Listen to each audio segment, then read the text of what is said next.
Hey, it's Emily and this is going to be a book haul.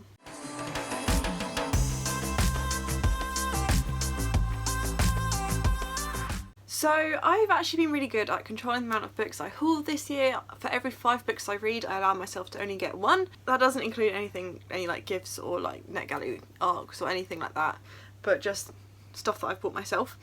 And yeah, so this is also going to be a library haul as well, because otherwise it would be like a 5-book haul, and I just thought, just to bulk it up a bit, I'll add in my library books, because I've got quite a few books out from the library. My plan from the future now is to read books almost solely, obviously apart from my physical TBR that I've already got, is to read books from the library, and then if I like them, then I'll get them.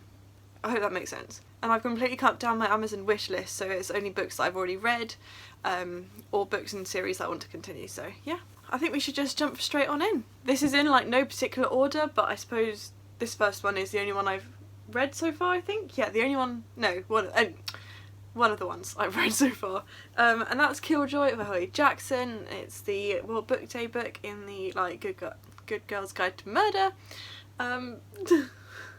series. I can't speak. And so yeah, it was quite a nice little short read. I read it in an evening. I think it was on like a reading sprint session, and yeah, it was good fun. Only £1. Yeah, it's about Pip going to like a murder mystery evening with her friends, and you get to know the characters a bit more.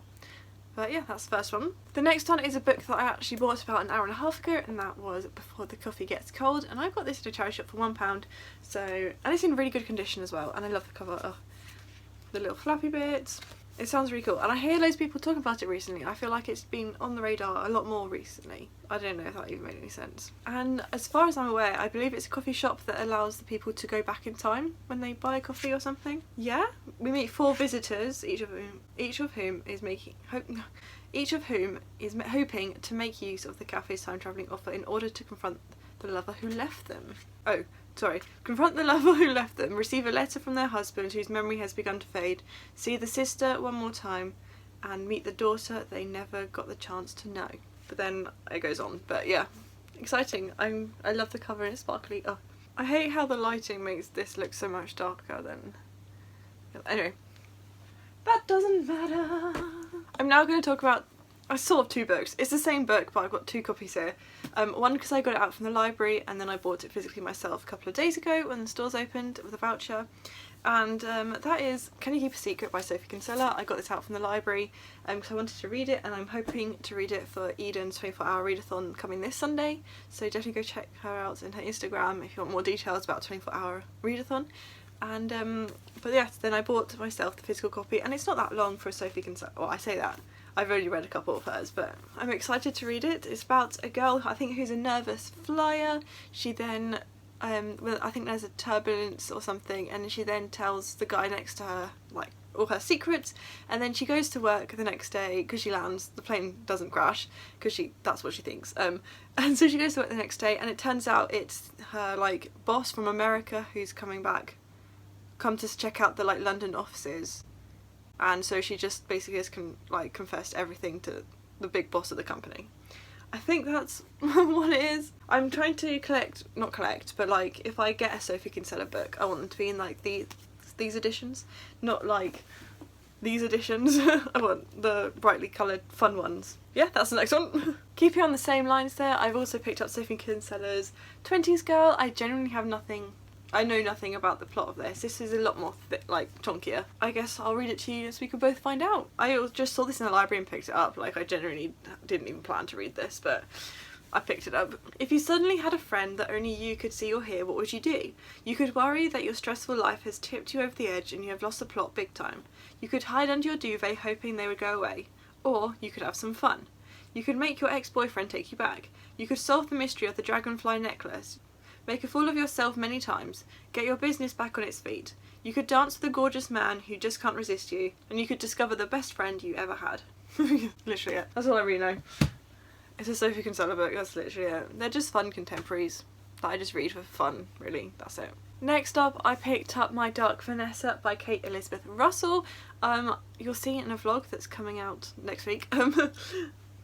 When I bought this. I'm sure you know what this is about, but I'll read you the back anyway because I feel like I'd be really bad at describing this. Vanessa Y has 15 years, no, Vanessa Y was 15 years old when she first had sex with her English teacher.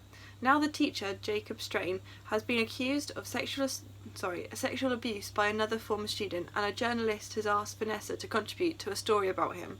But no one seems to understand that what Vanessa and Strain had together wasn't abuse, it was love, wasn't it? So I feel like this is going to be a really dark and intense book. That's what I've heard. The audiobook is on Scribd and I might listen to it, but it might also get quite uncomfortable. Might not be something I want to listen to as well as reading, but we'll see, we'll see. And I found out earlier that it's Chloe's book of the month with for her Sisters Approximately book club in July. So I might hold off reading this till July and read it along with them and join the live show. So yeah. Next up is a book that I'm sort of currently reading. Not really, I meant to start it this morning, I still haven't started it, but that's First Class Murder by Robin Stevens, and it's the third book in the Murder Most Unladylike series. I've sort of been doing one a month. I say that, it's the third one. I just read 2 in the last 2 months.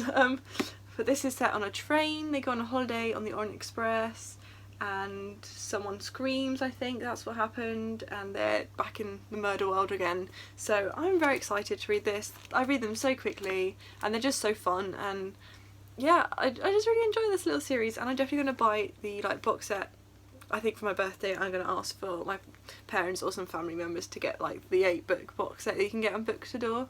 So yeah, that's the plan for this one. Although this I got from the library, and the spine is completely faded, it was orange and it's now yellow. Anyway, that doesn't really matter. Next up we have a very hyped book on the BookTube community, and that is The Invisible Life of Victoria oh my god, I said Victoria Schwab. The Invisible Life of Addie LaRue by V.E. Schwab. And I plan to read this with Eden, from Eden is Reading. We will be doing that at some point in the future, but don't know when, we haven't got a set date yet.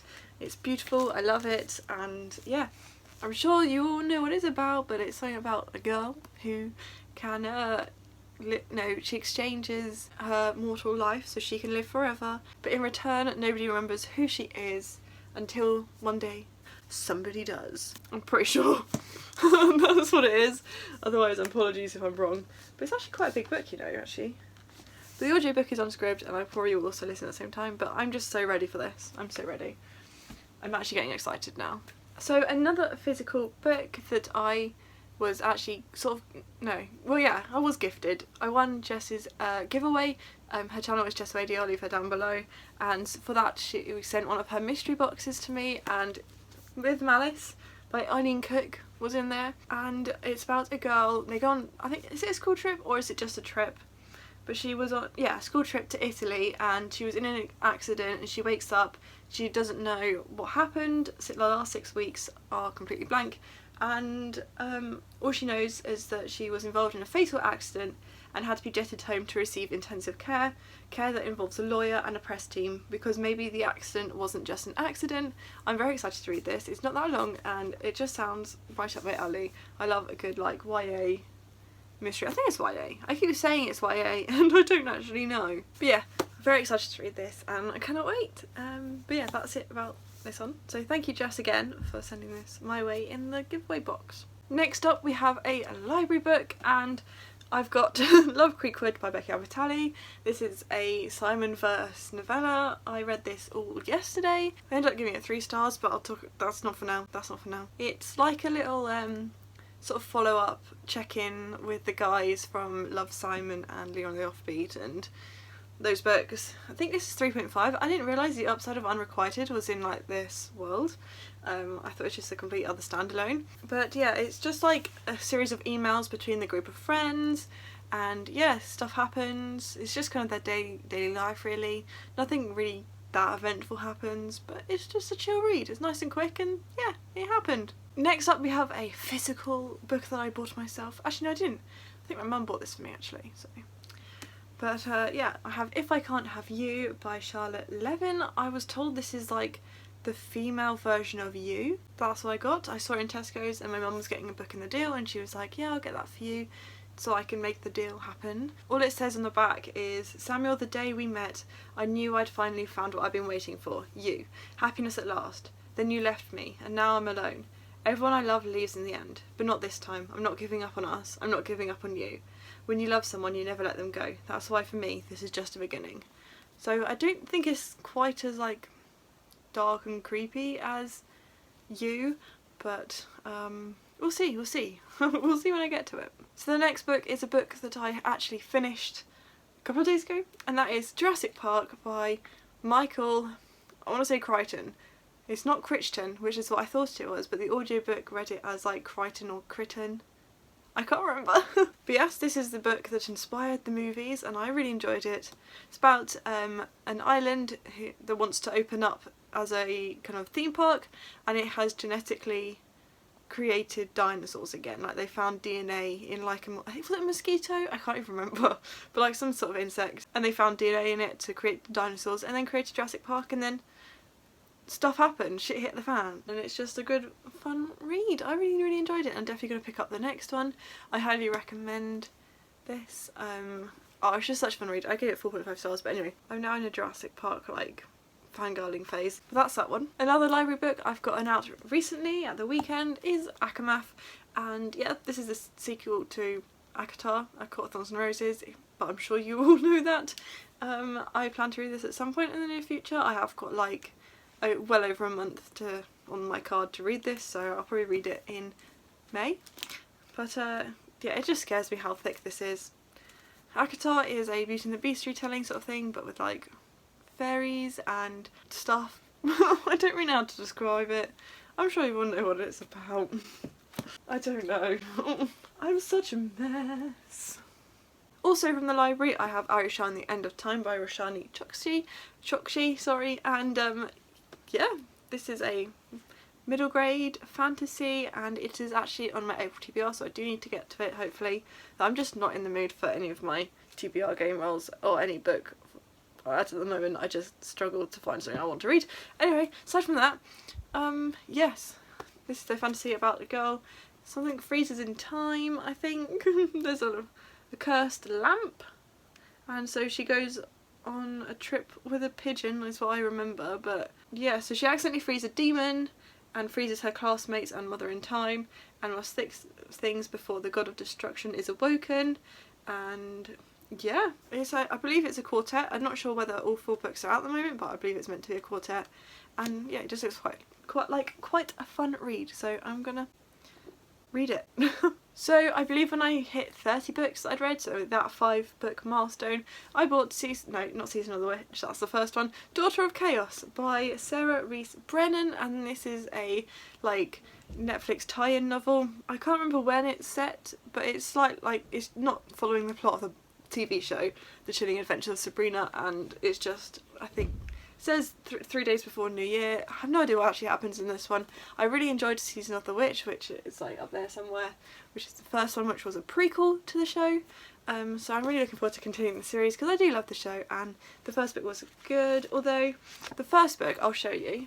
My stag jumped. Anyway, so the first one had, like the prequel, had like black pages, and those sections were called What Happens in the Dark. I'm pretty sure that's the stuff that wasn't related, that was more like the stuff that followed like Lilith or other people, like all the other characters, whereas the white pages were following Sabrina. But whereas this just seems to all be maybe Sabrina, I don't know, it hasn't got any dark pages.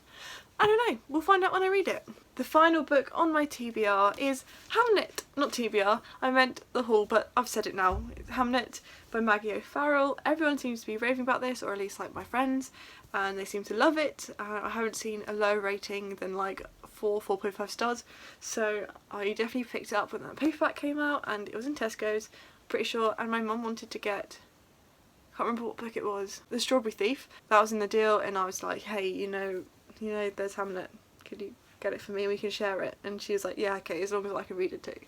So yeah, I've got Hamlet now. This is about the son of Shakespeare. As far as I'm aware, I'm pretty sure that the only like evidence of what he was like in life is what's it called? I can't even speak. His birth and death certificate, so we don't actually know much about him, but this is just how Maggie O'Farrell imagined his life, and then like the grief of this child dying, for like Shakespeare's son dying. Apparently it's amazing, so I've pretty much described that really poorly, but Apologies. But yeah, that's the last book on this book haul. I think. I can't think of any other books that I've bought recently. So thank you very much for watching this book haul. Hopefully I won't be buying too much more now that the bookstores have opened. I do have a couple of vouchers left, but I am going to save them. But I'll keep you updated if I ever do buy any more books. If you enjoyed the video, please give it a like and subscribe if you're new around here, and I'll see you soon with a brand new video. Bye!